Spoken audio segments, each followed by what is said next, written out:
வடலூர் இப்போ இங்கே வடலூர் கடலூர் ஆகம் வள்ளலாருக்குரியது இப்போ நெய்விக்கணும்னா அதுக்குரிய நிதியை முதலமைச்சர் கொடுக்கின்ற காரணத்தால் முதலமைச்சர் செய்கின்ற சாதனைகள் மக்களுக்கு செல்லுகின்ற காரணத்தால் அது இப்போது செய்ய நாங்கள் இன்வால்மெண்ட்டாக செஞ்சிட்ருக்கோம். அதனால தான் இன்றைக்கு வாய்ப்புகள் இருக்கிறது.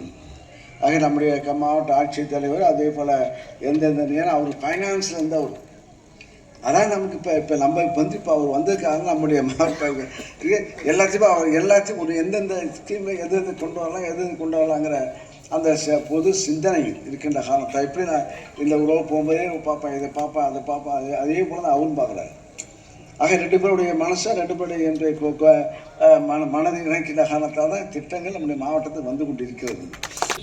ஆக எல்லாத்தையும் செய்யும் 1 கோடி தேர் இழுப்போம். அது நல்ல தேராக அவர்கள் எங்கள் வேலையை நாங்கள் செய்கிறோம், உங்கள் வேலையை நீங்கள் செய்யணும்.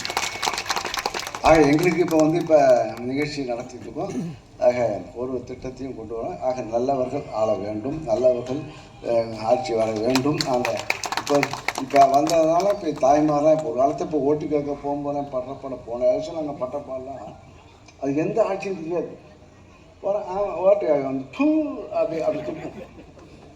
இப்போ அந்த தாய்மாரெலாம் இப்போ பார்த்து வரவேற்கிறாண்டால் அந்த அளவுக்கு மனமாற்றம் இந்த முதலமைச்சருடைய சாதனை கொண்டு மக்களுக்கு செல்கிற காலத்தால் இப்போ மனமாற்றமாக எங்களை வரவேற்கிறார்கள் பெண்கள். ஆக அந்த குறையில்லாமல் ஒரு சட்டமன்ற உறுப்பினர் தொகுதிக்குள்ளே செல்லுகின்றோம் என்றால் அது அத்தகைய ஒரு மனமாற்றத்தை உருவாக்கிய முதல்வர் நம்முடைய முதல்வர் அவர்கள் இன்வால்மெண்ட்டாக பணியாற்றுகிற காரணத்தால் அதை இரவு பகல் பாராமல் இங்கே எல்லா நிகழ்ச்சியும் இங்கே செய்து கொண்டிருக்கிற காரணத்தால் தான் இங்கே மக்களால் பாராட்டப்படுகிறார்கள். அத்தகைய வாய்ப்பு கொடுத்த முதல்வருக்கு நன்றியை தெரிவித்துக் கொண்டு இந்த தொகுதியில் இந்த பகுதியில் நாங்கள் எப்போதும் சேவை செய்வதற்கு சலைச்சவன் அல்ல. ஆக இன்னொன்றும் நீங்கள் நீங்கள்லாம் கேட்கறதுக்கு முன்பாகவே நான் செய்து கொடுக்கின்றவர் எங்கெங்கே என்னென்ன செய்ய வேண்டும் என்பதை செஞ்சு கொடுக்கின்றோம் என்று கூறி வாய்ப்புக்கு நன்றி கூறி வருகை தந்துள்ள அனைவருக்கும் நன்றி கூறி விடைபெறுகிறேன். நன்றி, வணக்கம்.